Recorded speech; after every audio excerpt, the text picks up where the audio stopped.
Good morning class 6 के बच्चों। आज मैं आप लोगों को आपके हिंदी पाठ्य पुस्तक से वह बताने जा रहा हूं जो आपके लिए ज़रूरी है। आपके लिए ज़रूरी है कि आप वस्तुनिष्ठ प्रश्नों की संख्या को बढ़ाएं।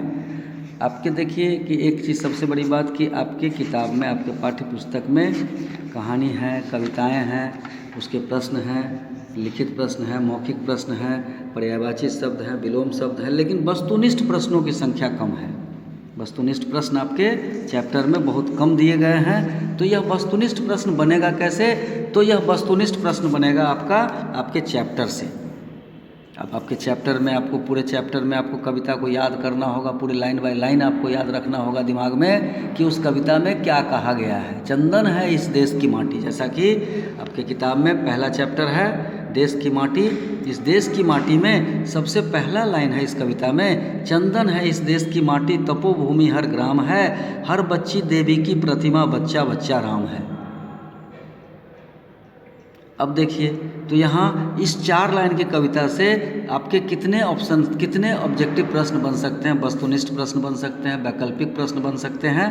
अब जैसे देखा जाए तो देश की माटी कैसी है, देश की माटी शीर्षक कविता में माटी किसके समान है? बालू के समान है, रेतीली है, चंदन के समान है, बंजर है।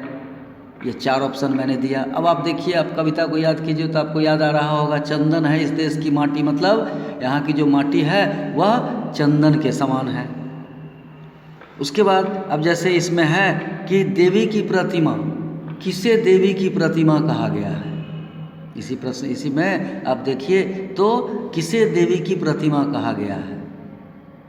यहाँ की महिलाओं को, यहाँ की माँओं को, यहाँ की बच्चियों को, इस तरह से आपके ऑप्शन बन सकते हैं। तो अब आप देखिए, कविता को याद कीजिए, इस तरह से आप यहाँ के बच्चे क्या बन गए, इसी में है, इसी कविता में यहाँ के बच्चे क्या बन गए। जहाँ सिंह बन गए खिलौने, जहाँ गाय माँ प्यारी है, सिंह से भी घातक, सिंह से लड़ने वाले वीर बन गए, बहादुर बन गए। अब इस तरह से प्रश्न निकालेंगे।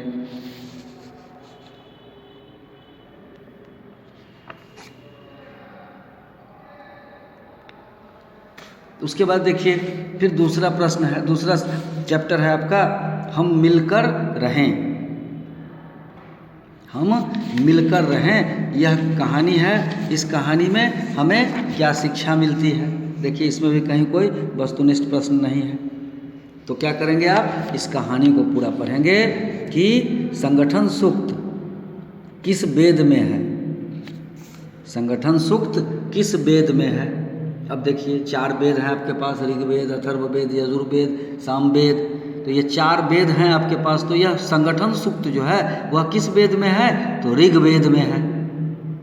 आपके ऑप्शन में यह उत्तर मिल जाएगा, ऋग्वेद में है, तो आप इसका ऋग्वेद में लगाएंगे। उसके बाद अब जैसे एक दोहा है, अब इस दोहे को याद कर लें तो इसमें से कोई एक शब्द गायब कर दिया जाएगा और उसके जगह 4 ऑप्शन दिया जाएगा। जैसे जहाँ सुमति तहाँ संपत्ति नाना, जहाँ कुमति तहाँ विपत्ति निधाना। अब विपत्ति को छोड़ के हटा दिया जाए अगर, यहाँ पर 4 ऑप्शन दे दिया जाए, तो फिर यह इसको याद करना जरूरी है आपके लिए। इस तरह से आप इसको याद करेंगे और अपने लिए अपना उत्तर तैयार करेंगे।